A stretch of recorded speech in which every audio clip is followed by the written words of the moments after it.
नमस्कार दोस्तों, बहुत बहुत स्वागत है आप सभी का एक बार फिर से आपके अपने YouTube चैनल प्रवीण क्लासेज में। दोस्तों, आज की एक और वीडियो हम लेकर आ गए हैं आगामी रेलवे ग्रुप डी 2026 की परीक्षा के लिए अति महत्वपूर्ण सामान्य ज्ञान व सामान्य विज्ञान के प्रश्नों का। जी हाँ दोस्तों, आज की वीडियो में भी हम लोग देखने वाले हैं जीके जीएस के टॉप मोस्ट इंपॉर्टेंट प्रश्न जो रेलवे ग्रुप डी 2026 की परीक्षा के लिए बहुत ही महत्वपूर्ण होने वाले हैं। तो दोस्तों, आप लोग इस वीडियो को अंत तक जरूर देखेंगे, एक एक प्रश्न को अच्छे से समझेंगे और याद करेंगे। तो दोस्तों, चैनल को सब्सक्राइब कर दीजिए, वीडियो को एक लाइक करके वीडियो में आप लोग अंत तक बने रहिए। तो आइए आज की क्लास वीडियो हम लोग शुरू करते हैं। पहला प्रश्न है, मिशन इंद्रधनुष किससे संबंधित है? तो आप लोग याद रखेंगे टीकाकरण से। ऑप्शन बी इसका सही उत्तर होगा। मिशन इंद्रधनुष किससे संबंधित है? दोस्तों, टीकाकरण से संबंधित है, वैक्सीनेशन से संबंधित है। आप सभी को दोस्तों बता दें कि मिशन इंद्रधनुष की शुरुआत 25 दिसंबर 2014 को हुई थी। यह तारीख को भी आप लोग अच्छे से याद रखेंगे। मिशन इंद्रधनुष की शुरुआत कब हुई थी? 25 दिसंबर 2014 को। दोस्तों, किससे संबंधित है? तो आप लोग याद रखेंगे टीकाकरण से। ऑप्शन बी हमारा क्या हो जाएगा? बिल्कुल राइट आंसर हो जाएगा। चलिए आगे बढ़ते हैं।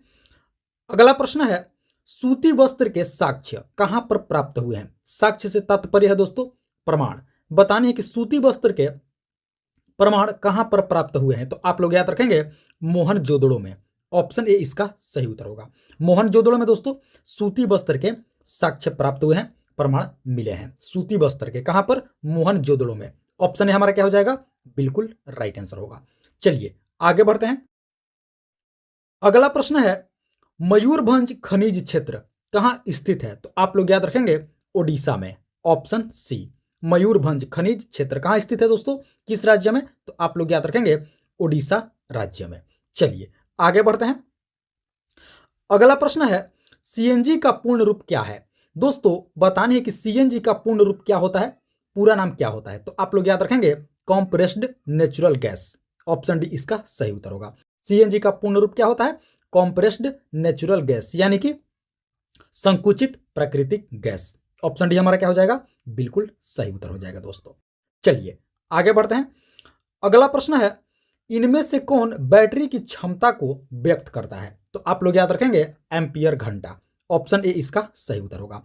एम्पियर घंटा दोस्तों बैटरी की कैपेसिटी को व्यक्त करता है। बैटरी की कैपेसिटी व्यक्त करता है एम्पियर घंटा, बैटरी की क्षमता। चलिए आगे बढ़ते हैं। अगला प्रश्न है, एसी परिपथ में धारा की दिशा किस प्रकार की होती है?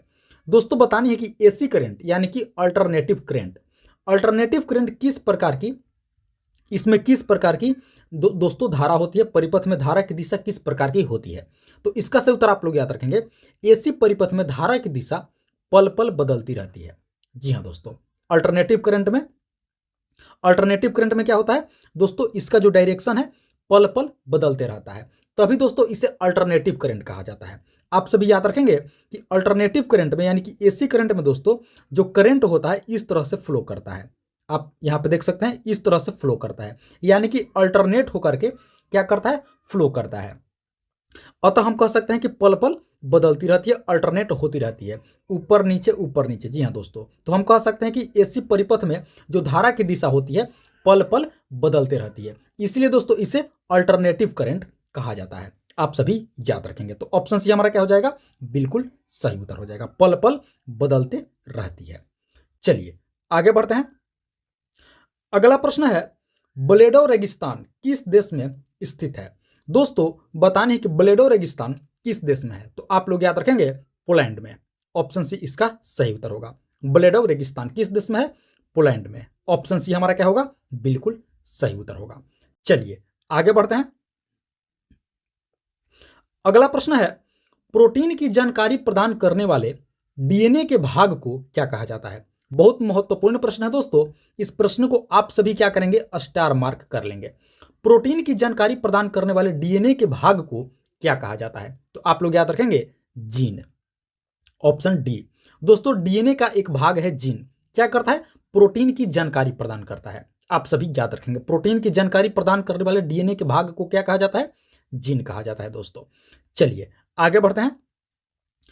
अगला प्रश्न है, भारत का सबसे नवीनतम पर्वत कौन सा है? दोस्तों बताने है कि भारत का सबसे नवीनतम पर्वत अर्थात सबसे नया पर्वत कौन सा है? तो आप लोग याद रखेंगे हिमालय। ऑप्शन ए इसका सही उत्तर होगा। भारत का सबसे नवीनतम पर्वत कौन सा है? तो हिमालय है दोस्तों। चलिए आगे बढ़ते हैं। अगला प्रश्न है, अंतर्राष्ट्रीय क्रिकेट परिषद का मुख्यालय कहां स्थित है? दोस्तों बताने है कि इंटरनेशनल क्रिकेट काउंसिल इसका हेडक्वार्टर कहां है? तो आप लोग याद रखेंगे दुबई में। जी हां दोस्तों, ऑप्शन सी इसका बिल्कुल सही उत्तर होगा। अंतर्राष्ट्रीय क्रिकेट परिषद का हेडक्वार्टर कहां है दोस्तों? दुबई शहर में है। तो ऑप्शन सी हमारा क्या हो जाएगा? बिल्कुल सही उत्तर होगा। दोस्तों वीडियो को एक लाइक करना आप लोग बिल्कुल ना भूलेंगे, चैनल को सब्सक्राइब कर लेंगे। इसी तरह का महत्वपूर्ण प्रश्नावली वीडियो व जेन्युइन प्रश्नावली वीडियो प्रतिदिन देखने के लिए चैनल सब्सक्राइब करके वीडियो को एक लाइक जरूर कर देंगे। और इस वीडियो में आप लोग अंत तक जरूर बने रहेंगे, आगे और भी बहुत ही महत्वपूर्ण प्रश्न सामान्य ज्ञान और सामान्य विज्ञान के होने वाले हैं। चलिए आगे बढ़ते हैं। अगला प्रश्न है, मलयालम भाषा मुख्य रूप से किस राज्य में बोली जाती है? दोस्तों बताने है कि मलयालम भाषा मुख्य रूप से किस राज्य में बोली जाती है? तो आप लोग याद रखेंगे केरल में। ऑप्शन सी इसका सही उत्तर होगा। मलयालम भाषा किस राज्य में बोली जाती है मुख्यतः? तो आप लोग याद रखेंगे केरल राज्य में। चलिए आगे बढ़ते हैं। अगला प्रश्न है, पत्ता गोभी में खाद्य पदार्थ का संग्रह कहां होता है? दोस्तों पत्ता गोभी यानी कि कैबेज, बताने कि कैबेज में जो खाद्य पदार्थ यानी जो हम लोग उसका भाग खाते हैं वो कहां पर होता है? तो आप लोग याद रखेंगे पत्ता में यानी कि लीफ में। ऑप्शन है हमारा क्या हो जाएगा? बिल्कुल सही उत्तर होगा। पत्ता गोभी में खाद्य पदार्थ पत्ता में संग्रह रहता है। ऑप्शन है हमारा क्या हो जाएगा? बिल्कुल सही उत्तर होगा। चलिए आगे बढ़ते हैं। अगला प्रश्न है दोस्तों, गहराई बढ़ने से स्थित द्रव में दाब। दोस्तों बताने हैं कि जब गहराई बढ़ती है तो स्थित द्रव में दाब क्या होता है? आप लोग याद रखेंगे बढ़ता है। ऑप्शन है हमारा क्या हो जाएगा? बिल्कुल सही उत्तर होगा, बढ़ता है। चलिए आगे बढ़ते हैं। अगला प्रश्न है, उपराष्ट्रपति किस सदन का सदस्य होते हैं? दोस्तों बताने हैं कि वाइस प्रेसिडेंट किस सदन के सदस्य होते हैं? तो आप लोग याद रखेंगे राज्यसभा के। ऑप्शन ए इसका सही उत्तर होगा। उपराष्ट्रपति किस सदन के सदस्य होते हैं? तो आप लोग याद रखेंगे राज्यसभा के। आप सभी को दोस्तों बता दें कि राज्यसभा जो है यह उच्च सदन होता है। कैसा सदन होता है? उच्च सदन होता है। आप लोग एक और फैक्ट याद रखेंगे दोस्तों, जो राज्यसभा होता है इसके सदस्यों का जो कार्यकाल होता है वो कुल 6 वर्षों का होता है। कितने वर्ष का होता है? राज्यसभा के सदस्यों का कार्यकाल 6 वर्षों का होता है दोस्तों। आप सभी याद रखेंगे कितने वर्षों का? 6 वर्षों का। और इसे बुजुर्गों का सदन भी कहा जाता है। राज्यसभा को बुजुर्गों का सदन भी कहा जाता है। ये बाकी पॉइंट को भी आप लोग अच्छे से याद रखेंगे। और उपराष्ट्रपति किस सदन के सदस्य होते हैं? तो दोस्तों राज्यसभा के। ऑप्शन है हमारा क्या हो जाएगा? बिल्कुल सही उत्तर होगा। चलिए आगे बढ़ते हैं। अगला प्रश्न है, प्रधानमंत्री उज्ज्वला योजना PMUY की टैगलाइन क्या है? दोस्तों बताने कि प्रधानमंत्री उज्ज्वला योजना की टैगलाइन क्या है? तो आप लोग याद रखेंगे प्रधानमंत्री उज्ज्वला योजना की जो टैगलाइन है वह है दोस्तों स्वच्छ ईंधन बेहतर जीवन। ऑप्शन सी हमारा क्या हो जाएगा? बिल्कुल सही उत्तर होगा। प्रधानमंत्री उज्ज्वला योजना इसकी टैगलाइन क्या है? स्वच्छ ईंधन बेहतर जीवन। आप सभी को दोस्तों बता दें कि प्रधानमंत्री उज्ज्वला योजना नरेंद्र मोदी जी के द्वारा शुरू किया गया था दोस्तों। यह योजना 1 मई 2016 को शुरू किया गया था। कब शुरू किया गया था? 1 मई 2016 को प्रधानमंत्री उज्ज्वला योजना। इसकी टैगलाइन क्या है? टैगलाइन है दोस्तों स्वच्छ ईंधन बेहतर जीवन। प्रधानमंत्री श्री नरेंद्र मोदी जी के द्वारा शुरू किया गया यह योजना है। 1 मई 2016 को शुरू किया गया था। और इसका उद्देश्य था दोस्तों, उद्देश्य है गरीब महिलाओं को मुफ्त में गैस सिलेंडर देना। इसका उद्देश्य है किसका? प्रधानमंत्री उज्ज्वला योजना का क्या उद्देश्य है? प्रत्येक गरीब महिलाओं को मुफ्त में गैस सिलेंडर देना। और इसका टैगलाइन क्या है? स्वच्छ ईंधन बेहतर जीवन। शुरुआत कब हुई थी? तो 1 मई 2016 को। आप सभी याद रखेंगे सारे फैक्ट्स को, सारे पॉइंट्स को आप लोग अच्छे से याद रखेंगे। चलिए आगे बढ़ते हैं। अगला प्रश्न है, मनुष्य में पाई जाने वाली सबसे छोटी ग्रंथि कौन सी है? दोस्तों बताने कि हमारे अंदर पाई जाने वाली सबसे छोटी ग्रंथि कौन सी है? सबसे छोटी, तो आप लोग याद रखेंगे सबसे छोटी ग्रंथि है पिट्यूटरी। ऑप्शन बी इसका सही उत्तर होगा। मनुष्य में पाई जाने वाली सबसे छोटी ग्रंथि है पिट्यूटरी। और सबसे बड़ी ग्रंथि आप लोग याद रखेंगे यकृत। दोनों पॉइंट को आप लोग अच्छे से याद रखेंगे। सबसे बड़ी ग्रंथि है यकृत यानी कि लीवर, और सबसे छोटी ग्रंथि है पिट्यूटरी ग्रंथि। ऑप्शन बी इसका राइट आंसर होगा। चलिए आगे बढ़ते हैं। अगला प्रश्न है, निम्न में से पताल भुवनेश्वर क्या है? दोस्तों बताने है कि पताल भुवनेश्वर क्या है, तो आप लोग याद रखेंगे पताल भुवनेश्वर दोस्तों एक ताल है। ताल से आप लोग याद रखेंगे झील। ताल से क्या तात्पर्य है? झील। तो पताल भुवनेश्वर क्या है दोस्तों?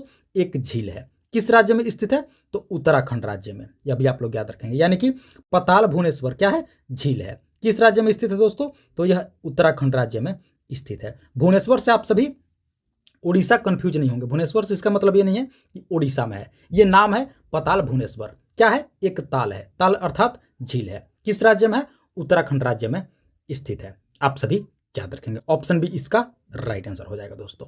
चलिए आगे बढ़ते हैं। अगला प्रश्न है, नमामि बराक उत्सव किस राज्य में आयोजित किया जाता है? दोस्तों बताने कि नमामि बराक उत्सव किस राज्य में आयोजित होता है, तो आप लोग याद रखेंगे असम में। ऑप्शन ए इसका सही उत्तर होगा। नमामि बराक उत्सव किस राज्य में आयोजित किया जाता है? तो दोस्तों असम में। चलिए आगे बढ़ते हैं। अगला प्रश्न है, ज्ञानपीठ पुरस्कार प्राप्त करने वाली प्रथम महिला साहित्यकार कौन है? बहुत महत्वपूर्ण प्रश्न है दोस्तों। बताने कि ज्ञानपीठ पुरस्कार प्राप्त करने वाली प्रथम महिला साहित्यकार, तो आप लोग याद रखेंगे आशापूर्ण देवी। ऑप्शन ए इसका सही उत्तर होगा। आशापूर्ण देवी दोस्तों ज्ञानपीठ पुरस्कार प्राप्त करने वाली प्रथम महिला साहित्यकार थी। आप सभी याद रखेंगे। ऑप्शन ए आशापूर्ण देवी। चलिए आगे बढ़ते हैं। अगला प्रश्न है, मुखबरात किस देश की गुप्तचर संस्था है? दोस्तों बताने कि मुखबरात किस देश की गुप्तचर संस्था है, तो आप लोग याद रखेंगे मिस्र की। ऑप्शन डी इसका सही उत्तर होगा। मुखबरात किस देश की दोस्तों इंटेलिजेंस एजेंसी है, तो आप लोग याद रखेंगे मिस्र की। चलिए आगे बढ़ते हैं। अगला प्रश्न है, मानव शरीर का सबसे व्यस्ततम अंग कौन सा है? बहुत महत्वपूर्ण प्रश्न है दोस्तों, एकदम बेसिक लेवल के प्रश्न है। बताने कि हमारे शरीर का सबसे बिजिएस्ट अंग कौन सा है, तो आप लोग याद रखेंगे हृदय। ऑप्शन ए इसका सही उत्तर होगा। हृदय यानी कि हार्ट सबसे बिजी रहने वाला अंग है दोस्तों, सबसे व्यस्ततम अंग है। चलिए आगे बढ़ते हैं। अगला प्रश्न है, ओंग जनजाति के लोग निवास करते हैं। दोस्तों बताने कि ओंग जनजाति के लोग कहाँ निवास करते हैं, तो आप लोग याद रखेंगे अंडमान एवं निकोबार द्वीप समूह में। जी हाँ दोस्तों, ओंग जनजाति कहाँ निवास करते हैं, तो आप लोग याद रखेंगे अंडमान निकोबार एवं द्वीप समूह में, जो कि एक केंद्र शासित प्रदेश है। आप सभी याद रखेंगे ओंग जनजाति यहीं पर निवास करते हैं। चलिए दोस्तों, आप लोग हमें कमेंट करके बताएंगे कि अंडमान एवं निकोबार द्वीप समूह की राजधानी कहाँ है। आप लोग हमें कमेंट करके जरूर बताएंगे अंडमान निकोबार द्वीप समूह की राजधानी। चलिए आगे बढ़ते हैं। अगला प्रश्न है, मौर्य काल में कोषाध्यक्ष को किस नाम से जाना जाता था? दोस्तों बताने कि मौर्य काल में कोषाध्यक्ष को क्या कहा जाता था, तो आप लोग याद रखेंगे सन्निधाता। ऑप्शन बी इसका सही उत्तर होगा। मौर्य काल में कोषाध्यक्ष को सन्निधाता कहा जाता था। सन्निधाता ऑप्शन बी हमारा क्या होगा? बिल्कुल सही उत्तर होगा। चलिए आगे बढ़ते हैं। अगला प्रश्न है, सौभाग्य योजना का संबंध निम्नलिखित में से किससे है? दोस्तों बताने कि सौभाग्य योजना किससे संबंधित है, तो आप लोग याद रखेंगे गरीब परिवारों को निःशुल्क विद्युत कनेक्शन देना। जी हाँ दोस्तों, सौभाग्य योजना के अंतर्गत क्या है दोस्तों?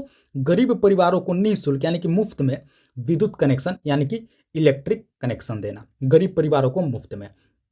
इसकी शुरुआत आप लोग याद रखेंगे सितंबर 2017 में हुई थी दोस्तों। सौभाग्य योजना की शुरुआत कब हुई थी? सितंबर 2017 में। इसका क्या क्या उद्देश्य है? तो गरीब परिवारों को निःशुल्क यानी कि मुफ्त में विद्युत कनेक्शन देना। आप सभी याद रखेंगे सौभाग्य योजना। चलिए आगे बढ़ते हैं। अगला प्रश्न है, किसान आंदोलन में महात्मा गांधी किस आंदोलन में सॉरी दोस्तों यहाँ पे किस आंदोलन में महात्मा गांधी ने भूख हड़ताल को एक हथियार के रूप में अपनाया? दोस्तों बताने है कि किस आंदोलन में महात्मा गांधी ने भूख हड़ताल को एक हथियार के रूप में अपनाया, तो आप लोग याद रखेंगे अहमदाबाद आंदोलन। ऑप्शन सी इसका सही उत्तर होगा। अहमदाबाद आंदोलन जो कि दोस्तों 1918 ईस्वी में हुआ था। आप सभी याद रखेंगे अहमदाबाद आंदोलन 1918 ईस्वी में हुआ था। और इसी आंदोलन में दोस्तों महात्मा गांधी ने भूख हड़ताल को एक हथियार के तौर पर इस्तेमाल किया था। आप सभी याद रखेंगे अहमदाबाद आंदोलन। ऑप्शन सी हमारा क्या हो जाएगा? बिल्कुल सही उत्तर होगा। चलिए आगे बढ़ते हैं। अगला प्रश्न है, निम्नलिखित में से कौन सी राष्ट्रीय प्रतियोगिता हॉकी से संबंधित नहीं है? दोस्तों बताने कि इनमें से कौन सी नेशनल कंपटीशन हॉकी से रिलेटेड नहीं है, तो आप लोग याद रखेंगे ईरानी कप। ऑप्शन सी इसका सही उत्तर होगा। ईरानी कप दोस्तों क्या है, यह हॉकी खेल से संबंधित नहीं है। किस खेल से संबंधित है, तो क्रिकेट से है। ईरानी कप किससे है, क्रिकेट से है। तो अतः हमारा ऑप्शन सी क्या हो जाएगा, बिल्कुल सही उत्तर होगा। बाकी तीनों कंपटीशन दोस्तों, बाकी तीनों प्रतियोगिता, आगा खां कप, ध्यानचंद ट्रॉफी और मुर्गप्पा गोल्ड कप, ये तीनों हॉकी खेल से संबंधित है। लेकिन दोस्तों ईरानी कप हॉकी खेल से संबंधित नहीं है। किससे है, तो दोस्तों यह क्रिकेट से है। तो ऑप्शन सी हमारा क्या हो जाएगा, बिल्कुल सही उत्तर हो जाएगा। चलिए आगे बढ़ते हैं। अगला प्रश्न है, जीवों में यूरिक एसिड का निर्माण कहां होता है। दोस्तों बतानी है कि जीव में यूरिक एसिड कहां पर बनता है, तो आप लोग याद रखेंगे एमिनो एसिड में। ऑप्शन सी इसका सही उत्तर होगा। यूरिक एसिड का निर्माण कहां होता है, एमिनो एसिड में। ऑप्शन सी हमारा क्या हो जाएगा, बिल्कुल सही उत्तर होगा। चलिए आगे बढ़ते हैं। अगला प्रश्न है, मीणा जनजाति मुख्यतः किस राज्य में निवास करती है। दोस्तों बतानी है कि मीणा जनजाति यह किस राज्य में निवास करती है, तो आप लोग याद रखेंगे राजस्थान में। ऑप्शन ए हमारा क्या हो जाएगा, बिल्कुल सही उत्तर होगा। मीणा जनजाति किस राज्य में निवास करती है, राजस्थान में दोस्तों। चलिए आगे बढ़ते हैं। अगला प्रश्न है, विंबलडन, जी हाँ दोस्तों, विंबलडन स्थान निम्नलिखित में से किस खेल से संबंधित है। तो दोस्तों इसका सही उत्तर आप लोग याद रखेंगे लॉन टेनिस से। ऑप्शन ए इसका सही उत्तर होगा। विंबलडन स्थान किस खेल से संबंधित है दोस्तों, तो आप लोग याद रखेंगे लॉन टेनिस से। चलिए आगे बढ़ते हैं। अगला प्रश्न है दोस्तों, बारदोली सत्याग्रह आंदोलन का नेतृत्व किसने किया था। बहुत महत्वपूर्ण प्रश्न, बेसिक लेवल के प्रश्न है। बारदोली सत्याग्रह आंदोलन, इसका नेतृत्व किस महान व्यक्ति ने की थी दोस्तों, तो आप लोग याद रखेंगे सरदार वल्लभ भाई पटेल ने। ऑप्शन डी इसका सही उत्तर होगा। बारदोली सत्याग्रह आंदोलन का नेतृत्व किसने किया था, तो आप लोग याद रखेंगे सरदार वल्लभ भाई पटेल ने, जो कि हमारे देश के प्रथम गृह मंत्री व उप प्रधानमंत्री थे। आप सभी याद रखेंगे बारदोली सत्याग्रह आंदोलन का नेतृत्व इन्होंने की थी। चलिए आगे बढ़ते हैं। अगला प्रश्न है, पेराम्बूर तमिलनाडु स्थित इंटीग्रल कोच फैक्ट्री किस देश पर आधारित है। दोस्तों बतानी है कि पेराम्बूर जो कि तमिलनाडु में है, इंटीग्रल कोच फैक्ट्री, यहां पर जो इंटीग्रल कोच फैक्ट्री है किस देश पर आधारित है, तो आप लोग याद रखेंगे स्विट्जरलैंड। ऑप्शन बी हमारा क्या हो जाएगा, बिल्कुल सही उत्तर होगा। पेराम्बूर तमिलनाडु स्थित इंटीग्रल कोच फैक्ट्री किस देश पर आधारित है, तो आप लोग याद रखेंगे स्विट्जरलैंड देश पर आधारित है। ऑप्शन बी इसका सही उत्तर होगा दोस्तों, आप सभी याद रखेंगे। तो दोस्तों ये थी हमारी आज की रेलवे ग्रुप डी 2026 की परीक्षा के लिए। जी हाँ दोस्तों, 2026 की परीक्षा के लिए अति महत्वपूर्ण सामान्य ज्ञान व सामान्य विज्ञान के प्रश्नावली वीडियो। आशा करते हैं इस वीडियो को आप लोग अंत तक जरूर देखे होंगे, एक एक प्रश्न को अच्छे से समझे होंगे और याद भी कर लिए होंगे। तो आप सभी से एक बार फिर से रिक्वेस्ट करूंगा कि इस वीडियो को आप लोग अभी तक एक लाइक नहीं किए हैं, तो दोस्तों इस वीडियो को आप लोग एक लाइक जरूर कर देंगे। साथ ही साथ प्रवीण क्लासेज यूट्यूब चैनल पर आप लोग पहली बार विजिट किए हैं, तो दोस्तों चैनल को भी आप लोग अपने सब्सक्रिप्शन लिस्ट में जरूर ऐड करेंगे, अर्थात जरूर सब्सक्राइब करेंगे। और कमेंट करके आप लोग हमें जरूर बताएंगे दोस्तों कि वीडियो आप लोगों को कैसी लगी, प्रश्न का लेवल कैसा था, और कहीं कोई त्रुटि है तो उसका भी आप लोग हमें कमेंट करके जरूर बताएंगे। तो दोस्तों इस वीडियो में फिलहाल इतना ही, मिलते हैं एक और मोस्ट इंपॉर्टेंट क्लास वीडियो लेकर के। तब तक के लिए आप सभी का बहुत बहुत धन्यवाद। जय हिंद दोस्तों, जय श्री कृष्ण।